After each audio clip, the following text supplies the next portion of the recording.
Hello, good morning. എല്ലാവരും സുഖമായിട്ടിരിക്കുന്നോ? എന്തൊക്കെയുണ്ട് വിശേഷം?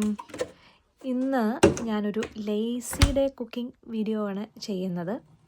ലേസി ഡേ കുക്കിംഗ് വീഡിയോ എന്ന് പറയാൻ കാരണം ആക്ച്വലി ഞാനിന്ന് രാവിലെ നേരത്തെ എണ്ണീറ്റതാണ്. അന്നേരം ഒരു കാപ്പിയൊക്കെ കുടിച്ച് ലൈറ്റായിട്ടൊരു ബ്രേക്ക്ഫാസ്റ്റും കഴിഞ്ഞു. എന്നിട്ട് വെറുതെ ഫോണിലും തോണ്ടി ഇങ്ങനെ ഇരിക്കുമായിരുന്നു. അപ്പോഴാണ് ഓർത്തത് ഇങ്ങനെ ഇരുന്നാൽ പറ്റില്ലല്ലോ, ഓൾറെഡി 11 മണിയായി, നാളെ ഡ്യൂട്ടിയുണ്ട്. ഡ്യൂട്ടിക്ക് പോകുമ്പോൾ വല്ലതും ഞം വെക്കണമെങ്കിൽ ഉണ്ടാക്കിക്കൊണ്ട് പോകണ്ടേ. അപ്പം വിചാരിച്ചു, ഷടാ എന്നാൽ പിന്നെ ഏറ്റവും എളുപ്പത്തിൽ വെക്കാൻ പറ്റുന്ന എന്ത് കറിയാണുള്ളത്. അങ്ങനെ നോക്കുമ്പം കഴിഞ്ഞ ദിവസം വാങ്ങിയ ചീര ഇരിപ്പുണ്ട്. എന്നാൽ പിന്നെ ചീര തോരൻ വെക്കാമെന്ന് വിചാരിച്ചു. ഈ ചീരയ്ക്കിനി സ്പെഷ്യൽ നെയിം വല്ലതും ഉണ്ടോ എന്ന് എനിക്ക് അറിഞ്ഞുകൂടാ. അറിയാവുന്നവരുണ്ടെങ്കിൽ കമൻറ്റ് ചെയ്യണം കേട്ടോ. ഇതിലും എളുപ്പത്തിൽ വെക്കാൻ പറ്റുന്ന കറിയുണ്ടോ എന്ന് എനിക്ക് അറിഞ്ഞുകൂടാ. പിന്നെ തേങ്ങാ ചമ്മന്തി, എന്നാലും കുത്തിയിട്ട് അരച്ചെടുക്കുന്ന താമസമല്ലേ. അപ്പോൾ അതും പിന്നെ സാൽമൺ ഫ്രൈ ചെയ്യാമെന്ന് വിചാരിച്ചു. കഴിഞ്ഞ ദിവസം കടയിൽ പോയപ്പോൾ 3 പാക്കറ്റിന് 9 രൂപയ്ക്ക് സാൽമൺ ഉണ്ടായിരുന്നു. അങ്ങനെ 2 പാക്കറ്റിൻ്റെ ഫ്രണ്ടിനെ എത്തിച്ച് ഒരെണ്ണം ഞാനും എടുത്ത് അങ്ങനെ നാളത്തേക്കിനുള്ള ആൾക്കാരൊക്കെ ഇവിടെ റെഡി ആയിക്കൊണ്ടിരിക്കുന്നു. അപ്പം ഞാൻ വിചാരിച്ചു അത് നിങ്ങളുമായിട്ട് ഷെയർ ചെയ്യാം.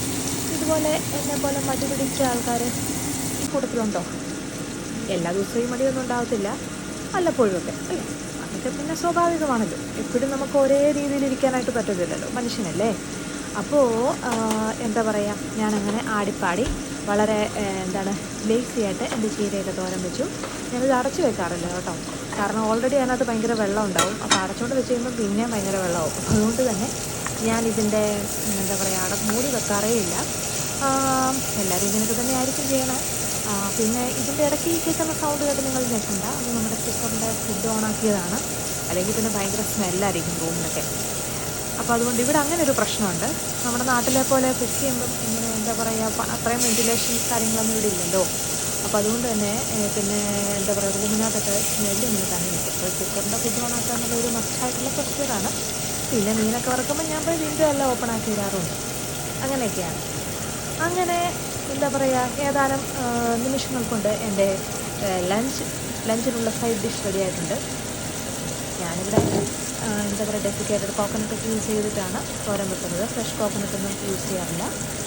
ഇങ്ങനെയൊക്കെ ടൈമും എങ്ങനെയൊക്കെ നമ്മുടെ മടിക്ക് കൂട്ടുപിടിക്കുന്ന ആൾക്കാരെയൊക്കെ കൂടെ ചേർക്കാമോ അതെല്ലാം നമ്മൾ ചേർക്കും. എനിക്ക് തോന്നുന്നു എന്നെപ്പോലെ ഒരുവിധം ആൾക്കാരെല്ലാം ഇങ്ങനെയൊക്കെ തന്നെ ആയിരിക്കും അല്ലേ.